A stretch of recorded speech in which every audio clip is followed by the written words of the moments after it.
Capcom is kind of on fire when it comes to the remakes, and while all of them are not received well, looking at you Resident Evil 3 Remake, every single one of them features at least some improvements to the game. Most notably are the improvements made to the characters themselves in the remakes. So on today's episode of Nerdspace Games, we'll be taking a look at every Resident Evil character in the remakes as I give you guys the 10 characters that received the most improvements overall. Before I get started though, if you haven't already, please consider subscribing to the channel for more survival horror content. Also, hit that like button if you enjoyed today's topic. Anyway, my name is Ruben with Nerdspace Games, and these are 10 Resident Evil characters that are better in the remakes. Let's get it. Number 10, Brad Vickers, Resident Evil 3. While I'm not a fan of the way Brad Vickers dies in RE3 Remake, I am a fan of the changes made to his character overall. Sure, in both the original Resident Evil 3 and its remake, Brad Vickers is barely involved in the game. He's one of the first characters Jill interacts with, and he ultimately meets a grim fate early into both games. In the original game, however, Brad is depicted as a coward who basically runs away at the first sign of danger. I mean, the dude can't even take down a single zombie on his own without having a panic attack. And he continues to be a coward all the way down to his final moments when Nemesis kills him in front of Jill Valentine. In the remake though, we get to see Brad Vickers constantly worry about Jill leading up to the start of the game in the form of secret messages on pizza boxes, while also keeping Jill updated on every shady dealing going on in Raccoon City. And when it does come time for him to ultimately die, he does so with a bang as he sacrifices himself so that Jill can get away, basically guaranteeing himself a slow and painful death courtesy of a horde of zombies ripping him apart. Yeah, that's pretty noble in my book. Number 9, Chief Brian Irons, Resident Evil 2. Whether you are playing the original game or the remake, Chief Brian Irons is depicted as a horrible person who you actually find yourself rooting for when he eventually dies. That's because in both versions of the game, the Chief of Police is responsible for sneaking Umbrella test subjects, covering up their illegal activities, and it's highly implied that he's a serial killer even before the events of RE2. However, when it comes to Resident Evil 2 Remake, the game does a better job at making you hate him. Not only do we get to see more of his dark and twisted personality in the remake, but we also learn about how he sells orphans to Umbrella as test subjects and then helps dispose of the bodies when Umbrella is done with them. Safe to say that the Chief Brian Irons in the remake is a far more despicable person and one of the best human villains of the Resident Evil franchise. Number 8, Rebecca Chambers, Resident Evil 2002 Remake. In the original Resident Evil, Rebecca Chambers was depicted as a stoic character that was always positive and optimistic despite the grim circumstances that she found herself in. Ah, it's the Moonlight Sonata. You all right? Yeah. What happened? You were bitten by a poisonous snake. Are you okay? And while Resident Evil 0 is by far the best version of her character, the 2002 remake of the original game improves on her character by giving her more emotions to emphasize the dire situation that she's found herself in. Sure, it's a bit annoying that despite Resident Evil 0 and this game releasing in the same year, that clearly Rebecca appears to be two different people in these two different games, but at least she actually has a personality in the remake and doesn't feel like some sort of low-budget B-movie character. And believe it or not, Rebecca is really the only character that was improved on, in my opinion, for the 2002 remake, with people like Barry and Wesker losing some of their most iconic quotes, and Jill lacking any emotion at all in her line delivery.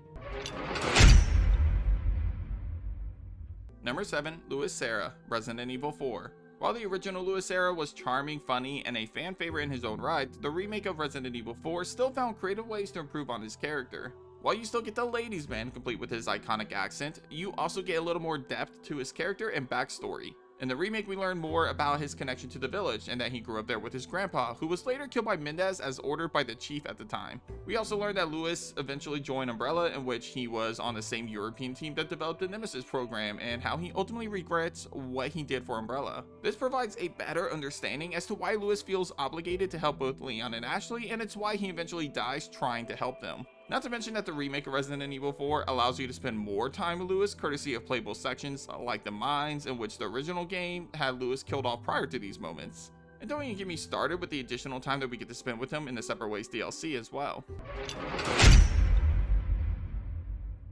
Number 6, Robert Kendo, Resident Evil 2. Don't get me wrong, Robert Kendo in the original RE2 is an iconic moment that should probably never be forgotten. With that being said, the scene definitely isn't known for Robert's character, but rather his hilarious dialogue that plays out when he confronts Leon or Claire, specifically the latter. However, the remake of Resident Evil 2 depicts Robert Kendo in a completely different and more sympathetic way. Instead of being a joke, Kendo is used in a more emotional capacity to show us the true impact of this outbreak in Raccoon City. After escaping the RPD station as Leon, he's confronted by Robert Kendo, the gun shop owner who is protecting his daughter Emma in her final moments. Emma is infected, and she's already starting to turn into a zombie. What follows is one of the more emotional moments in the entire Resident Evil series as we watch Robert Kendo break down, knowing what's become of his little girl, and knowing what he must do. Number 5. Jill Valentine, Resident Evil 3. I've seen fans argue back and forth about this, but I truly believe that the Jill Valentine that we got in RE3 Remake was much better than the one that we got in Resident Evil 3 Nemesis. I have to admit, prior to Resident Evil 3 Remake, I wasn't the biggest fan of Jill Valentine. I know, that's sacrilege to say. I've just really never connected with her character that much, even in RE3 Nemesis when she was a complete badass. Yet the Jill Valentine in the remake of Resident Evil 3 was one of the things that I actually felt like they got right.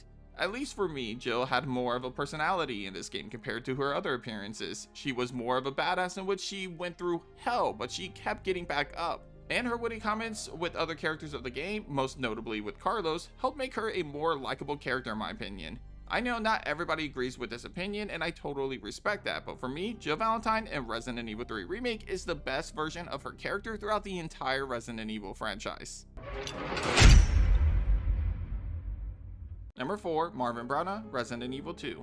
In the original RE2, Marvin had a much smaller part. Leon or Claire would meet Marvin in Scenario A of the game in which he was already infected. After receiving a card key from him, the player wouldn't see Marvin again until much later in the game, which Marvin would change into a zombie and attempt to kill them. In the remake, however, Marvin's role in the game was expanded in which he would actually assist Claire or Leon until they enter the underground passage. Despite Marvin already knowing his fate, he continues to push through the pain to help Leon or Claire by communicating with them over the radio and assisting them when he can. This allows the player to connect with Marvin more, and when the player eventually does return to the RPD station later in the game, it's a much bigger impact emotionally when Marvin becomes a zombie and attacks us.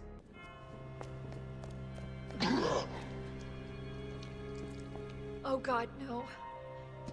Marvin. Number 3. Carlos Oliveira, Resident Evil 3. I personally found the original Carlos in Resident Evil 3 Nemesis to be really annoying and frustrating. From the moment he was introduced, I just didn't really like the guy one bit, and every time he was on screen, I felt like he was just there to provide comedic relief, except for none of his jokes really ever landed for me. In fact, this was one of those one-off characters that I didn't care about returning ever again in the series. However, another thing that the remake of Resident Evil 3 did right was change my entire view on Carlos. The remake version of him made him funnier and more charming than his counterpart in the original game, but it also gave him more emotion and character depth. The sequence of him saving Jill and getting the vaccine for her felt more impactful than when he did it for her in the original game in my opinion, and I actually like their relationship better in this game compared to the original. In fact, Carlos is now one of my favorite one-off characters, technically speaking, and he's someone that I would love to see return again, so long as it's the version we saw in the remake of Resident Evil 3. Number 2, Annette Birkin, Resident Evil 2. Annette Birkin is one of the most underrated villains of the Resident Evil franchise. While she doesn't turn into a giant monster like most Resident Evil villains of the franchise do, she still plays a vital part in the creation of the G-Virus and essentially the outbreak of Raccoon City. In the original game, Annette is mostly viewed as a villain who still loves her husband and feels strongly about protecting his research and keeping it out of Umbrella's hands.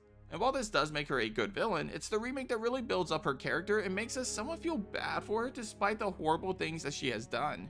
In the remake, we see this constant conflict within Annette as she battles with herself between doing the right thing for her daughter, the right thing for her husband, and the right thing for pretty much everybody else. Throughout the game, Annette is seen constantly trying to stop William Birkin, her husband, as she doesn't want the G-Virus to escape while also preventing Umbrella and other contractors from stealing the G-Virus as she sees the danger it poses in the real world. However, Annette also blames herself for the outbreak of Raccoon City, mainly because 1, she helped develop the G-Virus, and 2, she didn't stop her husband William when she had the chance, which ultimately led to the outbreak. As a mother to Sherry Birkin, we see Annette constantly worry about Sherry, but we also see her choose her mission to stop William over Sherry at different points. Eventually though, Annette does do what's right to save her daughter, and when she does eventually die in front of Sherry, it's actually emotional and you can't help but feel a little bad for her, even if she did play a major part in the downfall of Raccoon City. Number 1, Ashley Graham, Resident Evil 4. You can't talk about a character that's improved on in one of the remakes without mentioning Ashley Graham. Let's face it, most of us hated Ashley in the original game. And it wasn't just for one reason, there was a long list of reasons why most of us just disliked her as a character. From the gameplay side of things though, she was a pain in the ass to deal with. Because she had a health bar, she was always getting killed when we were getting confronted by hordes of Ganados. Sure, she could be killed in the remake as well, but since we didn't have to worry about a health bar, it was much harder for her to die compared to the original game. As for her personality and her voice, Ashley crying for Leon has been toned down a lot. Sure, she still does it whenever she's being kidnapped, but it's nowhere near as much as she said it in the original game. Like, Jesus girl, we heard you the first time. Also, she doesn't sound like a whining teenage girl when she says it now, which is pretty great considering the fact that she's supposed to be 20 years old, not a kid. Actually, that's another improvement. Ashley is much more mature and she's more in line with her age compared to the original game. A lot of us, myself included, thought Ashley was like 15 or 16 in the original game when I first played it, which definitely made moments like these a little more awkward. I see that the president's equipped his daughter with ballistics, too. So, after you take me back to my place, how about we do some, overtime? But in reality, Ashley Graham is 20 years old. She's an adult, but in the original game, she just doesn't act like it one bit. Thankfully, the remake does a much better job at making her feel more like her age, and it's for that reason why she becomes much more bearable and, hell, even more likable. But that does it for this episode of Nerd Space Games. Hit up the comments and let me know what you think of my list. Is Ashley Graham the biggest improvement in terms of characters in the remakes, or is there a different character that's more deserving of that title? Let me know down below. Anyway, if you haven't already, be sure to subscribe to my channel for more survival horror content. Also, leave a like on today's video if you enjoyed today's topic. But thanks for watching, and as always, I'll catch you guys on the next episode of Nerd Space Games. Take care.